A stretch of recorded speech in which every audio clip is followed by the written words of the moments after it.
la iglesia, pasando por algunas puertas, estaba la fachada de la Universidad de San Marcos.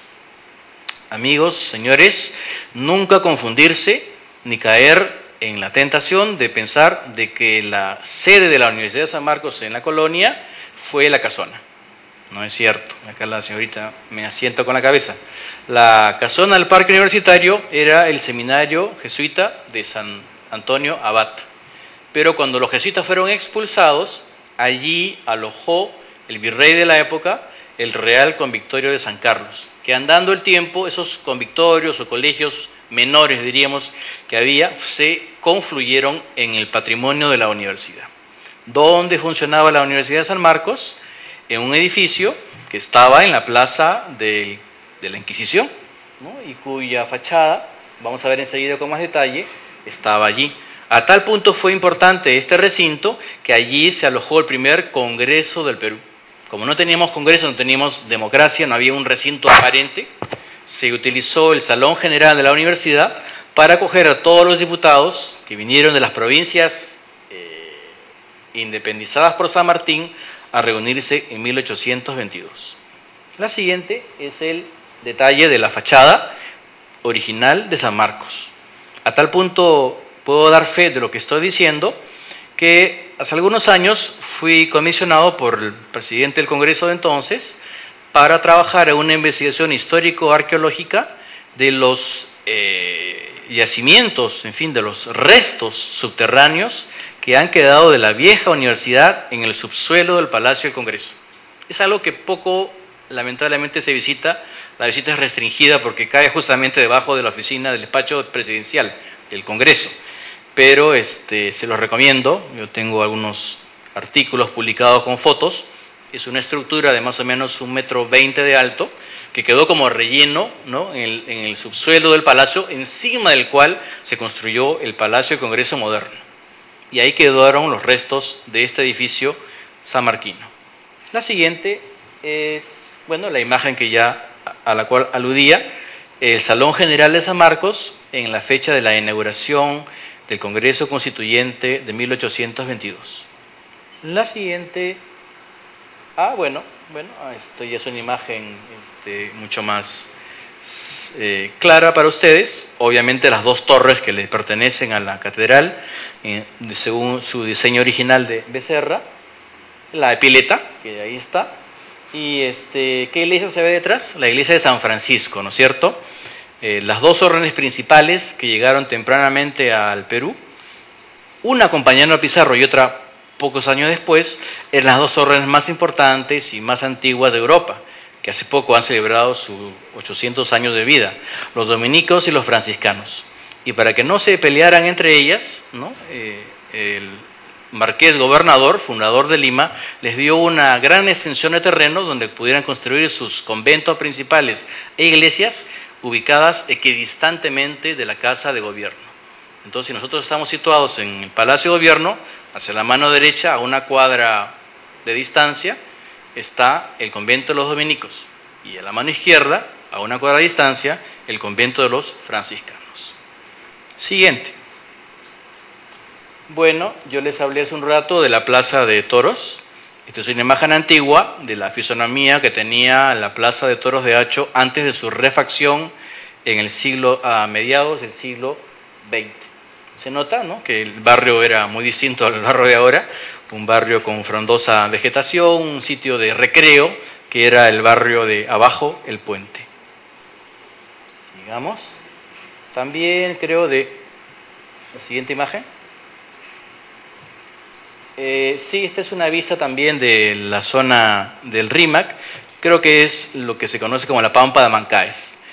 Les confieso que nunca he visitado ya la Pampa de Mancaes, pero sé que hasta hace 60 o 70 años era una zona de interesante vegetación, donde la población de Lima iba en el mes de junio a hacer unas fiestas y celebraciones. Hoy día, lamentablemente, todo eso se ha perdido, se ha urbanizado, evidentemente con todo el fenómeno migratorio de la llegada de la gente de la Sierra a la costa, más o menos de 1940 en adelante. Y creo que con eso acabamos la serie de vistas antiguas de Lima, y vamos a ver algunas vistas específicas de monumentos tanto civiles como religiosos, que pueden darnos cuenta de algunos detalles que les he venido mencionando en la charla.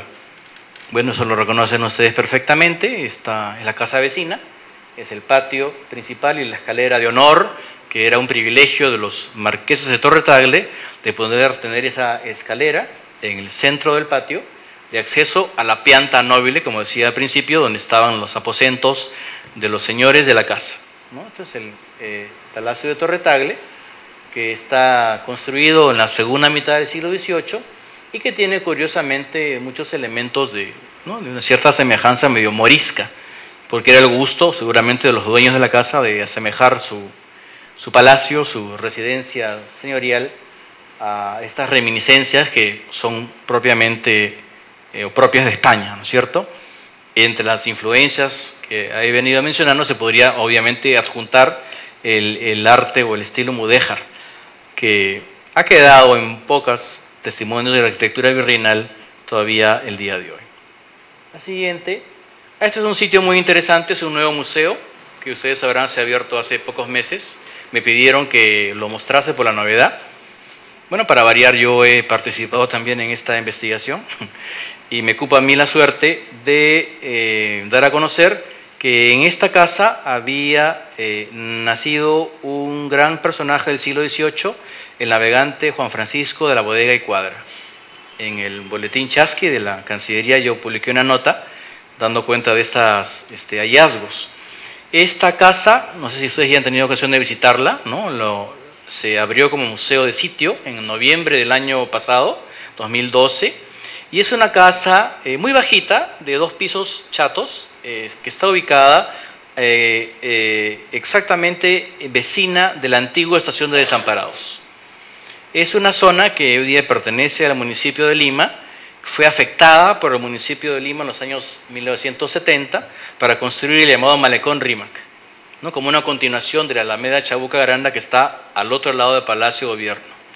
Luego hubo otra intencionalidad de parte de las autoridades ediles, ese proyecto quedó desembarcado, el proyecto del Malecón Rímac, pero la cuadra ya había sido afectada, ¿no?, expropiados sus dueños por la municipalidad, y se conoce para los viejos limeños como la calle del Rastro de San Francisco, porque allí estaba el antiguo mercado de abastos de la ciudad de Lima, bueno, con un concepto tan natural, tan obvio, tan primitivo de la ecología, que arrojaban los desperdicios al río que quedaba al lado, ¿no es cierto? Entonces, esa inmediatez favorecía la ubicación del mercado antes de que el mariscal Castilla inaugurase el mercado central en la ubicación que hoy día le conocemos.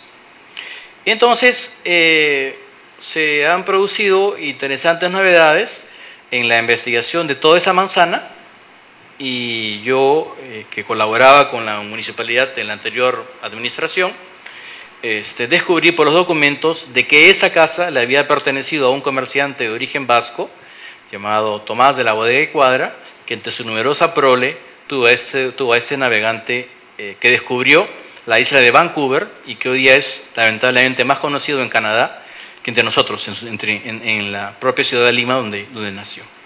Acá tenemos una vista, así no está hoy día está, bueno, puesta a la visita del público, pero esto es un sabor más propio, ¿no es cierto? Están las excavaciones, se ve la casa antigua, con unos colores amarillos muy desvaídos, y toda una serie de bodegas o espacios subterráneos, no se nota que es un nivel más bajo, donde este comerciante depositaba las mercaderías, los vinos, las botijas, que él luego iba a despachar a otros lugares distantes de Lima. Entonces era una especie de casa, pero al mismo tiempo su depósito de mercancías. Y hoy día, bueno, no se ve así porque ya se ha reestructurado de una manera más museística, ¿no? Pero eso me da a mí un sabor más propio de cómo era la casa antiguamente. La siguiente imagen también es de algunas puertas de arcos de medio punto con ladrillo, ¿no es cierto?, de la construcción de esta casa. Para variar, la casa es otro testimonio de la reconstrucción de Lima después del terremoto, porque yo descubrí en los documentos de archivo que el señor Tomás de la Bodega y Cuadra había comprado a precio de ganga este terreno, donde había antes una casa derruida, después del terremoto en 1748, 2 años después, y mandó construir esta casa que hoy día se ha recuperado. La siguiente es otra más. Bueno, ahí se ve un cartel, una propaganda de la municipalidad, de la reubicación que se dio a las familias que antes habitaban en precarias condiciones en esa cuadra. Y nuevamente todos los espacios, ¿no? Esas cámaras, digamos, subterráneas, tan interesantes que hoy día ustedes pueden visitar. La siguiente grupo de imágenes trata de un espacio, bueno, este es un croquis esquemático, obviamente, no es exactamente tal cual, pero es un croquis esquemático de la ciudad de Lima. Lo interesante es que aquí yo he tratado de poner de manifiesto un área de expansión urbana. Hoy día todo esto parece ridículo porque estamos hablando del centro histórico, pero en aquellos tiempos más remotos, es decir, en esa primera etapa fundacional de la cual hablaba hace un rato, que va antes del propio virrey Toledo, se reservaron espacios privilegiados de gran tamaño en un área que era camino hacia la sierra y que los limeños antiguos conocemos como los barrios altos de Lima, ¿no es cierto? Los barrios altos porque están en una elevación. Y en esos barrios altos, también en una ideología médica propia de aquellos tiempos, para evitar que los humores de las gentes enfermas, malsanas, contaminaran a los sanos, se ubicaron los hospitales de Lima. En grandes espacios de 2 manzanas, se reservaron para 3 tipos de instituciones. En los barrios altos, donde había espacio, donde no había familias que habitaran, se reservaron 3 tipos de instituciones muy importantes: colegios, conventos y hospitales. Bueno, no quiero hablar más, yo estoy hablando más de la cuenta, pero hagamos un rápido recorrido mental, que podría ser un paseo, ¿no? Bueno, lo organizaremos en su momento. ¿Qué colegios había en los barrios altos? Muchos colegios que hoy día quizás ustedes no ubiquen como colegios, pero que yo tengo clarísima la imagen de lo que yo he llamado el barrio universitario de Lima colonial. Si la universidad quedaba junto donde hoy es el Congreso, era en las cercanías, en la inmediatez de ese recinto universitario donde estaban los colegios. Colegio en esa época era un internado de estudiantes universitarios. Colegio no era una institución de segunda enseñanza, porque no había la educación secundaria, ¿no es cierto? Ustedes saben perfectamente que en estos tiempos del virreinato, que yo asumo como míos prácticamente porque estoy tan involucrado, no había un régimen de segunda enseñanza. Los alumnos universitarios, y yo los remarco así en son de broma a mis alumnos, les digo que ellos son ya mayores, son tíos, ¿no es cierto? Porque los alumnos universitarios que poblaban San Marcos de la época eran jóvenes de 11, 12, 13 años, ¿no? Adolescentes, púberes, que apenas ¿no? habían demostrado capacidad rudimentaria de leer, escribir, sumar, restar, y que ingresaban a la universidad. Obviamente muchos de ellos no eran de Lima, porque había pocas universidades en el ámbito hispanoamericano. Venían de provincias del Perú e incluso de remotas gobernaciones o de otros virreinatos. ¿Y dónde se alojaban? En colegios. Esos colegios, o colleges, ¿no? Que sería mejor esa palabra inglesa, estaban en el contorno de la universidad. O sea, había un tráfico constante, ¿no? En la mañana y en la tarde, de estudiantes que salían de su residencia, escuchaban su clase, almorzaban y regresaban a la clase de la tarde. Y esos colegios son, por ejemplo, el colegio de los agustinos, que es el colegio San Ildefonso, Girón Ancash. ¿Alguien sabe qué es hoy día el colegio San Ildefonso? No, es la Escuela Nacional de Bellas Artes. Ese es el colegio San Ildefonso. No me deja mentir, usted va a la esquinita y dice un cartelito calle de San Ildefonso. Luego estaba el colegio de los dominicos, que era el colegio Santo Tomás, que hoy día es colegio, pero no tiene ese nombre, es el Colegio de Mujeres Nacional de Mujeres Mercedes Cabello de Carbonera, ¿cierto? Que está ahí cerquita del Congreso. ¿Ah? En la Guajirón, la Abuelas, muy bien. Así también había un colegio de los jesuitas, que era el Colegio San Martín, que no está en pie,